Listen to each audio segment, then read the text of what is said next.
ఎప్పటికప్పుడు తాజా వార్తలను అందిస్తున్న D6 న్యూస్ కు స్వాగతం.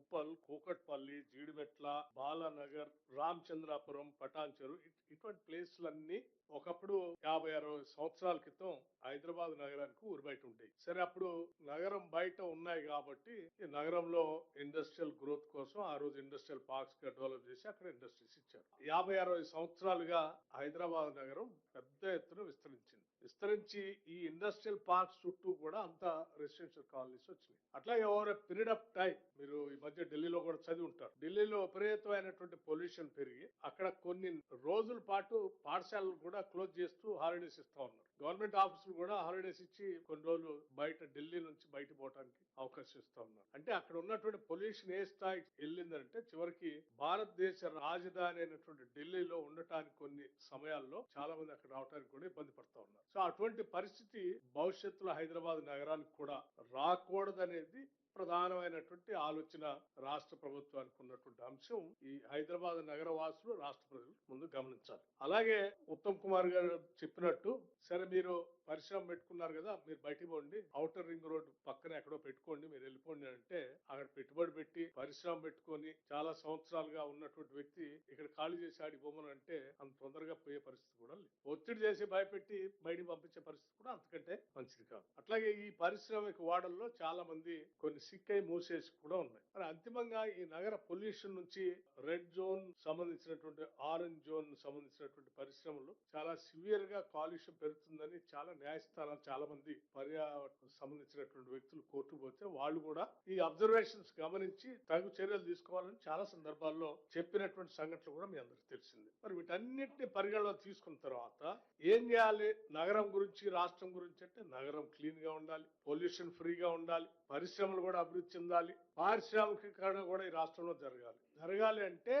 ఆనాడు జనాభా లేనటువంటి ప్రాంతంలో 50-60 సంవత్సరాల క్రితం పెట్టినటువంటి పరిశ్రమలు ఇప్పుడు కూడా మళ్ళీ అదే రకంగా జనాభా లేనటువంటి ప్రదేశాలకు తరలిస్తే అక్కడ పరిశ్రమలు పెరుగుతాయి, ఇక్కడ నగరం కూడా పొల్యూషన్ లేకుండా ఉంటుంది అనేది ప్రధానంగా అంతర్లీనంగా ఉన్నటువంటి మెయిన్ పాయింట్. ఇందులో ఎవరైనా ముందుకు వచ్చి పోవటానికి అవకాశం వస్తే రండి అని అంటే, ఒకటో ఇద్దరో ముగ్గురో వచ్చి ఇస్తే సెలెక్టెడ్ గా కొద్ది మందికి పర్మిషన్ ఇచ్చి మీరు షిఫ్ట్ చేసుకోవటానికి, లేకపోతే మీ ల్యాండ్ మల్టీ యూజ్ కోసం, కన్వర్షన్ కోసం పర్మిషన్ ఇస్తే అది ఆ కొద్ది మంది పారిశ్రామికవేత్తలకి మేలు చేసినటువంటి వాళ్ళు అవుతారు. లేకపోతే అంతర్లీనంగా కొద్ది మందికి అవకాశం ఇస్తుంటే కేసు టు కేసు ఇస్తా ఉంటే పర్మిషన్ ఇచ్చేటువంటి వ్యక్తికి, పారిశ్రామికవేత్తలకి మధ్యలో జరిగేటువంటి లావాదేవీలు జరగడానికి కూడా అవకాశాలు ఉంటాయి. ఇటువంటి ఏవి జరగకుండా ట్రాన్స్పరెంట్ గా తీసుకుంటే, మొత్తం ఒక పాలసీ డిసిషన్ తీసుకొని, యూనిఫామ్ గా ఒక పాలసీ తీసుకొని, ట్రాన్స్ఫార్మ్ గా మొత్తం అందరికీ ఒకటే నిర్ణయం తీసుకొని, ఎవరెవరైతే ముందుకు పోదాం అనుకుంటారో వాళ్ళందరికీ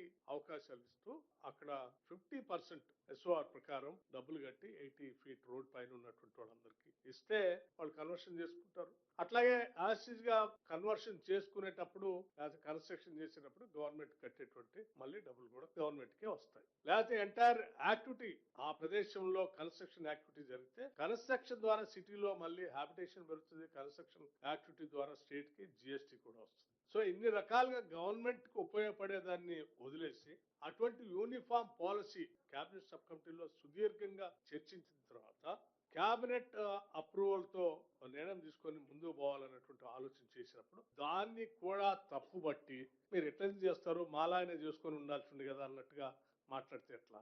ఆనాడు కేబినెట్ సబ్ కమిటీలో మీరు ఏ నిర్ణయం తీసుకున్నారో తెలియదు, కేబినెట్ లో పెట్టి అప్రూవల్ చేశారో కూడా తెలియదు, చేయలేదు. కానీ మీరు మాత్రం ఇండస్ట్రీస్ గా ఉన్నటువంటి, ఇండస్ట్రియల్ పార్క్స్ ఉన్నటువంటి వాటిలో కొద్దిమంది కన్వర్షన్ కావాలంటే మీకు కావాల్సినటువంటి వాళ్ళకి ఆ ఇండస్ట్రీని కన్వర్ట్ చేసి పర్మిషన్స్ ఇచ్చారు 50%, కేబినెట్ అప్రూవల్ లేకుండా, పాలసీ లేకుండా. అంటే మీ వ్యక్తిగతంగా మీకున్నటువంటి పరిచయాలతో ఎవరెవరు సాయం చేయాలనుకున్నారు, ఏం చేసుకోవాలన్నా మీరు చేశారు. ఈ ప్రభుత్వం అట్లా చేయదలుచుకోలేదు.